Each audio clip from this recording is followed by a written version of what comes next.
bloque del Corre Cámara del día de hoy y como les prometí vamos a hablar de lo que se vivió en Ventana Sur. Si no lo conocen, Ventana Sur es un evento que esta es la vez 16 que se hizo siempre en Argentina. Tiene que ver con el mercado audiovisual de toda Latinoamérica, con los desafíos. Hay talleres, hay charlas, se pueden tomar cursos y sirve también como una cuestión de mercado para presentar proyectos, conseguir financiación. Es algo muy bueno que está bastante por dentro del mundo audiovisual. Vamos a intentar contarles un poquito para salir de eso. Y en ese marco, organizado por la ACAU, la nueva Agencia del Cine y el Audiovisual de Uruguay, con una fuerte presencia de Montevideo Audiovisual, la Intendencia de Montevideo, ahí circulaba mucha gente. Hoy les decía, unas 3.000 personas entre productores y realizadores de toda Latinoamérica y también algunos del norte y europeos. Estaba, por ejemplo, Mariela Besubieski, una de los talentos que fuimos a buscar para conversar. Ella es productora, es uruguaya, pero tiene mucho vínculo con el cine argentino y con el cine español. Ahora está radicada en Madrid. Su pareja es uno de los grandes productores de cine españoles. Ella tiene más de 165 producciones en su haber. Por ejemplo, fue la productora del Secreto de sus ojos, que ganó un Oscar hace unos cuantos años, pero además también La noche de 12 años. Algo de todo esto repasamos con ella, pero vamos a conversar viendo lo que conversamos sobre cómo cambió el modelo de producción ahora de las series, de las películas, sobre todo también el modelo de financiación. Mirá lo que nos contaba. Mariela, ¿cómo le explicarías al público general cómo cambió el modelo de producción, entre otras cosas por el streaming actual? Sí, el modelo de producción ha cambiado y no ha cambiado tanto, vamos a decirlo de alguna manera, porque lo que sí cambió es el modelo de financiación, que no es lo mismo que el modelo de producción. Entonces, la financiación, ahora hay como más jugadores en la cancha y más fórmulas para poder financiar las películas o las series, depende de la obra audiovisual, ¿no? Entonces, podés ir por un modelo en el cual lo produce enteramente una plataforma, o puedes ir por un sistema mixto en donde hay fondos públicos, hay tax rebate, que es otra forma de fondo público, y hay preventas a las plataformas o las televisiones, dependiendo del país donde estemos, ¿no? ¿Cuál es tu mirada sobre esto de lo talentocéntrico que decían en la charla, de tener un actor para que atraiga el presupuesto o te decidan financiar la película? Sí, nosotros en la compañía nosotros tenemos una gran discusión porque a veces antes el talento lo que te traía era gente a la sala. Hoy en día eso es más difícil, que la gente se levante y pague una entrada por ir a ver un determinado talento, pero sí te importa mucho a la hora de vender una película, una serie. Tanto el director como el talento sí que te determinan que la financiación, te determinan que puedas tener más dinero para la financiación o no. Después hay gente que también se va a las salas, pero esa ecuación no es como antes, que había gente que la gente la iba a ver en las salas, ¿no? Eso ha cambiado bastante. ¿Y cómo te vinculas con esto de que desde hace un montón de tiempo están vaticinando la muerte del cine? Se va a morir, nadie más va a ir a las salas y todo el modelo ha ido cambiando. Yo no lo creo, de verdad que no lo creo, porque esa experiencia es única. Es al revés, yo creo que la gente ahora, es verdad, se va quedando en casa porque tiene muchísima oferta, pero también te aburrís de estar en casa y de estar en el sofá, y aunque las teles son cada vez más grandes, el sonido cada vez es mejor y todo, la experiencia de esa, la salidita, ir a tomar algo, escuchar que se comenta la salida de la película o ir con amigos, es distinta. Y la prueba está en que se ha recuperado parte de ese público.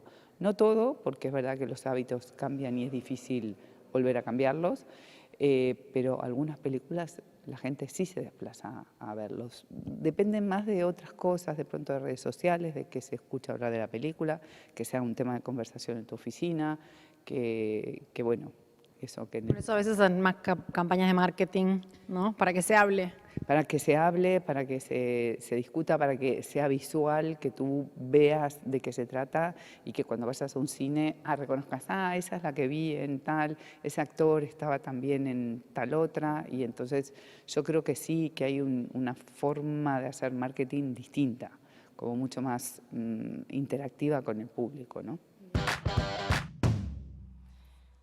Mariela Besubiesky es una de las uruguayas más destacadas en el mundo y tiene un perfil bajísimo, por lo cual no tanta gente la conoce. Y le preguntamos cómo es volver a Uruguay, volver a un evento sobre cine, cómo está viendo la realidad del cine nacional. Por un lado están viniendo de muchas plataformas a grabar aquí, a eso se le llama servicios de producción, pero también hay una realidad del cine independiente. De todo esto nos habló, además de los momentos más importantes de su carrera. Míralo. ¿Cómo es volver a Uruguay, a tu país, que ahora estás muy asociada con el cine argentino y el cine español?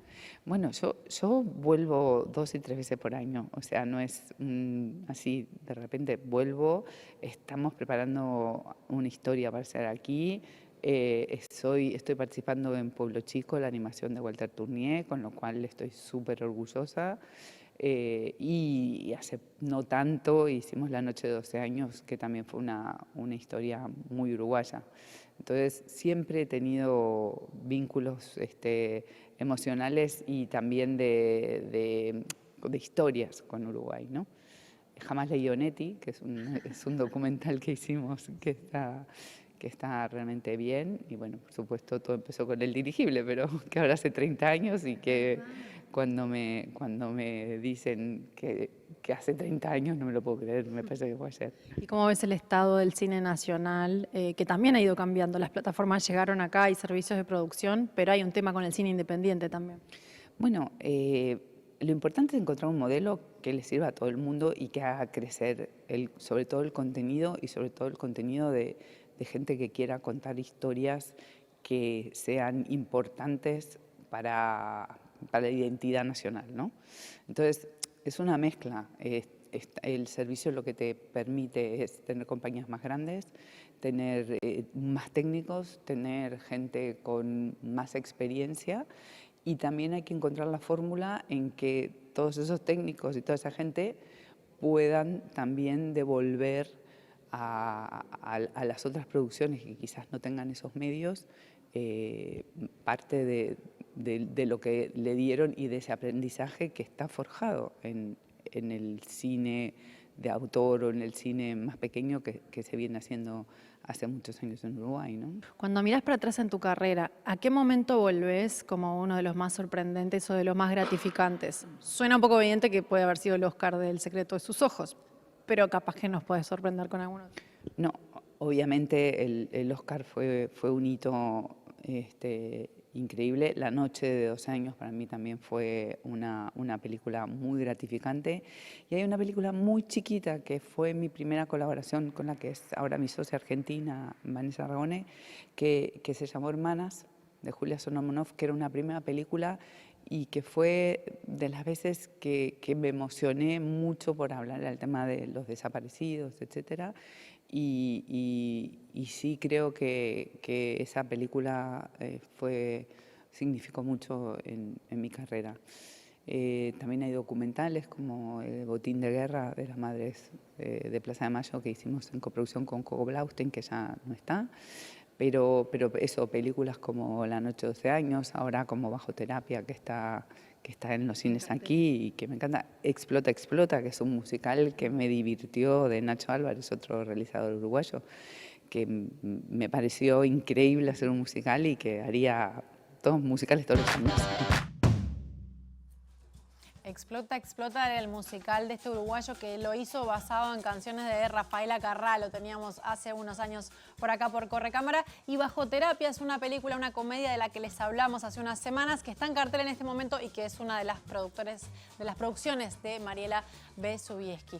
Otro de los personajes que estuvieron en Ventana Sur en una charla que se llamaba Contar historias en la era del streaming es Alejandro Bassano, que si bien nació en Cuba, se reconoce como uruguayo porque vivió gran parte aquí, pero también vivió en Argentina y está radicado también en España, que es uno de los directores de La Casa de Papel. Así que por ahí estuvo conversando nuestro productor Javier Serradilla sobre esto de seguir buscando historias para contar. Míralo. El objetivo es contar nuevas historias permanentemente y que sean interesantes, que gusten. La llegada del streaming a la industria, bueno, ha dado un vuelco, ha dado un cambio importante en cuanto al consumo y en cuanto a la producción también. Y creo que las posibilidades han crecido muchísimas. Las alternativas actuales. Estamos viviendo un momento bastante interesante, bastante rico a nivel de producción y bueno, como siempre, tratar de contar historias. En este gran evento en Ventana Sur había una gran revolución de todas las autoridades por todo el tema de organización y demás. Ahí conversamos con Facundo Ponce de León, director de la nueva Agencia del Cine y el Audiovisual de la ACAU, que nos contaba un poco cómo había sido esto de traer a Ventana Sur hacia Uruguay.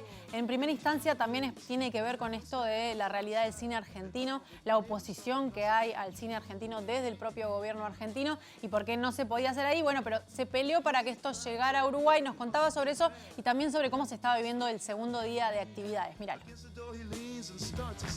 Cuando nos enteramos que Ventana Sur no iba a suceder en Buenos Aires, que es su lugar natural donde nació hace 15 años, el primer reflejo fue comunicarse con Cannes, el Marché du Film, y con el Inca diciendo que Uruguay podría sostener este evento. ¿Por qué hay que sostenerlo? Porque es el evento icónico de toda Latinoamérica para el cine y el audiovisual. Y ahí empezó un ida y vuelta que duró desde febrero hasta julio, de qué significa que Uruguay alojara por primera vez Ventana Sur, y una vez que en julio se confirmó que se podía, venir a Montevideo, a la capital, y bueno, hacer un evento que para nuestra escala es único. No solo es la primera vez en Uruguay, sino que es la primera vez que hay un evento de esta escala en Uruguay vinculado al cine y al audiovisual. Estamos en el segundo día, un poco nerviosos, 1.787 acreditados ayer acá, que de todo el mundo, cuando te digo de todo el mundo es de todo el mundo, es de Egipto, de Noruega, de Polonia, de Islandia, de Lituania, obviamente de Argentina, Brasil, Francia, España, Reino Unido. Y están acá contando sus proyectos, algunos buscando coproducción, otros buscando una venta, otros cofinanciándose, otros que son proyectos que ganaron pitching y están las secciones, guiones, animación, género fantástico, videojuegos, cortometrajes, documentales y felices. Ahora vamos a conversar un poquito sobre lo último que decía, que incluso estaba el género videojuego metido adentro de todo lo que se conversó en Ventana Sur en esta edición, pero también conversamos con Facundo Ponce de León porque está llegando al final de su mandato en la Agencia del Cine. Ha habido bastante revuelo con respecto a esto y entonces nos contaba qué les queda por hacer de acá hasta marzo, cuando finalmente cambie el gobierno. Míralo. La agencia está terminando una transición, o mejor dicho, una consolidación como política de Estado. Ahora en marzo asumen nuevas autoridades y te diría que lo que queda, que por suerte ayer lo anunció el presidente, es la estabilidad del programa Uruguay Audiovisual, del PUA, que se va a mantener, y terminar de articular la idea de que Uruguay tenga un archivo. Son como las dos cosas que hay que hacer de acá hasta marzo y después vendrá una nueva administración. Cosas que sucedieron entre todos los acuerdos y las ventas que se dieron es un acuerdo muy interesante entre Montevideo y San Pablo. Entre Uruguay y Brasil sí, pero mucho más entre las ciudades como polos de producción audiovisual Montevideo y San Pablo. Hablamos con la presidenta de SP Cine, del Cine de San Pablo, y también con María Inés Ovaldía, directora de Cultura de la Intendencia, sobre qué significa bien, en qué va a consistir este acuerdo entre las dos ciudades. Liara, ¿en qué consiste este acuerdo entre São Paulo e Uruguai? O acordo entre São Paulo e Uruguai é uma articulação para irmanar, para aproximar essas duas importantes cidades em termos de produção audiovisual na América Latina. São Paulo e Montevidéu são polos de produção audiovisual na nossa região. São cidades extremamente importantes e estratégicas quando a gente fala de produção audiovisual na América Latina. Então, nos soou natural, já acontecem muitas articulações, né? Filmes brasileiros são rodados aqui, essa coprodução ela já existe. O que a gente está fazendo aqui hoje é formalizar um acordo para que as produtoras tenham segurança jurídica, segurança administrativa e possam acionar os governos das duas cidades para ajudar na busca de novas soluções. María, ¿en qué consiste este acuerdo entre Brasil y Uruguay? Consiste en dar una señal de política cultural con una gran lupa sobre América Latina. Para nosotros es muy importante que el festival esté acá y dentro del festival conseguir con Brasil, que con su contundencia a nivel audiovisual y su poderío a la hora de gestionar, sea un parceiro nuestro, como dicen ellos, un hermano de camino. A mí me gusta mucho la palabra parceiro, porque no es hermandad, es Un socio. claro, porque es hermandad en el esfuerzo. Es hermandad en ir juntos, en trabajar juntos. Para nosotros es muy importante que nuestro cine y nuestro audiovisual tenga una pata en Brasil. Se está generando un acuerdo tan poderoso que significará que a partir de ahora en todas las ferias internacionales Montevideo y São Paulo estén juntos. Eso a nosotros nos fortalece enormemente. La posibilidad de compartir audiovisuales, de que vayan y vengan, que se intercambien los materiales para nosotros también es muy importante. ¿Y hay alguna idea sobre cine que te haya quedado, que hayas captado de todo esto que se ha hablado hasta ahora? Bueno, Porque el cine en Latinoamérica está viviendo, según el país, situaciones muy distintas y algunas bastante difíciles. por cierto, ayer en la ceremonia inaugural Argentina tuvo desde las, diríamos, barras, digamos, palcos, una presencia muy crítica a la hora de ver la situación que está viviendo. Yo creo que nosotros estamos en un momento importante para poder sostener desde Uruguay nuestras particularidades. Políticas culturales como las nuestras creo que son interesantes para el resto de América Latina, que ayudan en este momento. Creemos en eso, trabajamos para eso y creemos que la herramienta de la política cultural, como decían recién los representantes de Brasil, nunca es un gasto, siempre es una inversión.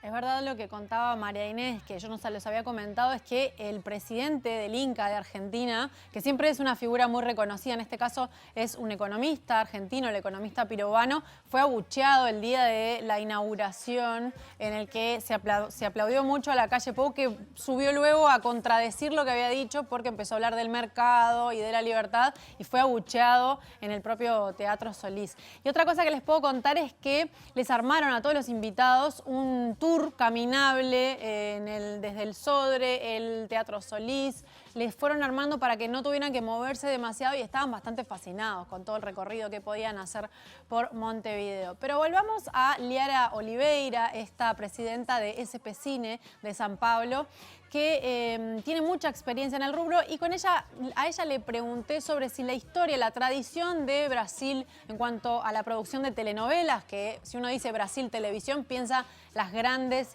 producciones que hacían, si eso hoy les sirve, toda esa experiencia que tienen a la hora de volcar en el streaming. Mirá lo que nos contestaba. Brasil históricamente ha tenido mucha fuerza en la televisión, grandes realizaciones. ¿Eso sirve en este momento, en la época del streaming? Sim, sem dúvida.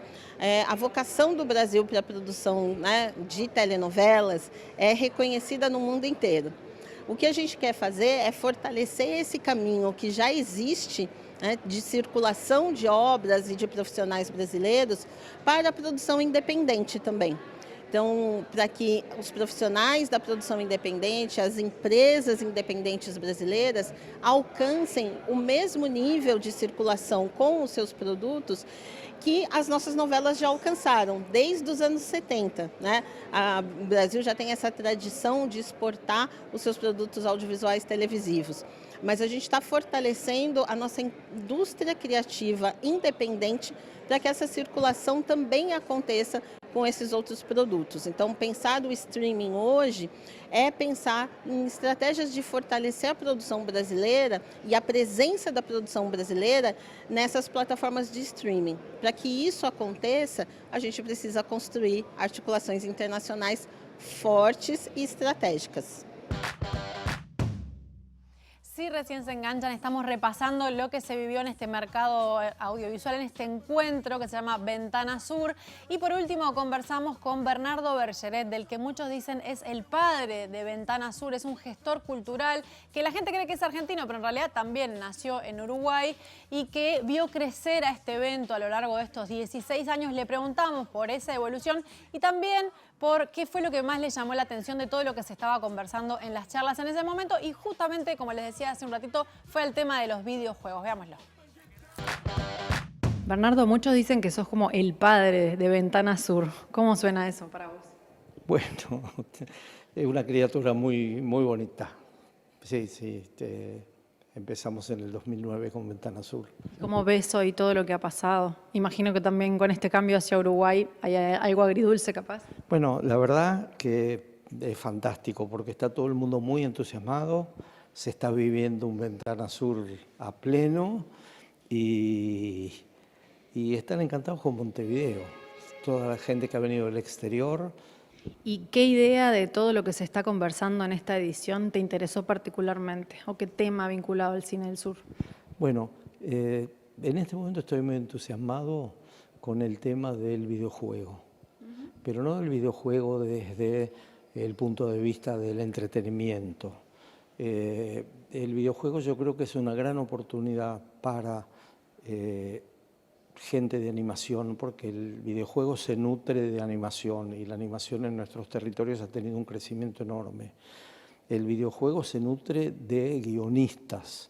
Si bien el guión, la narrativa de un largometraje o de una serie, de una miniserie, es una narrativa más lineal y la del videojuego es una narrativa que se abre en muchas posibilidades y que uno la lleva hasta el final por donde uno quiere, creo que es algo que hoy tenemos que lograr, que haya un intercambio, que se junten unos con otros, y porque yo creo que de ahí pueden salir cosas muy interesantes. Veíamos lo que conversábamos con Bernardo Bergeret, este gestor cultural, nacido en Uruguay, creador de Ventana Sur. Interesante lo que contaba sobre el tema de los videojuegos. Por ahí, a priori, uno no es lo que piensa cuando piensa en Ventana Sur, pero se necesitan animadores, guionistas, un montón de rubros en los que Uruguay se está haciendo fuerte, así que estaba bueno. Además, Bernardo tiene 83 años. La verdad que fue un placer conversar con él. La charla fue un poquito más larga, pero bueno, esto de que él estaba contento de que se estuviera haciendo finalmente en Uruguay, a pesar de todo lo que se había peleado por el tema. Llegamos así al final del Corre Cámara del día de hoy. Ojalá les haya gustado todo este repaso que hicimos. Nos reencontramos con más recomendaciones de cine, series y el mundo audiovisual el próximo sábado, y si no nos pueden ver el lunes en la repetición. Hasta la próxima.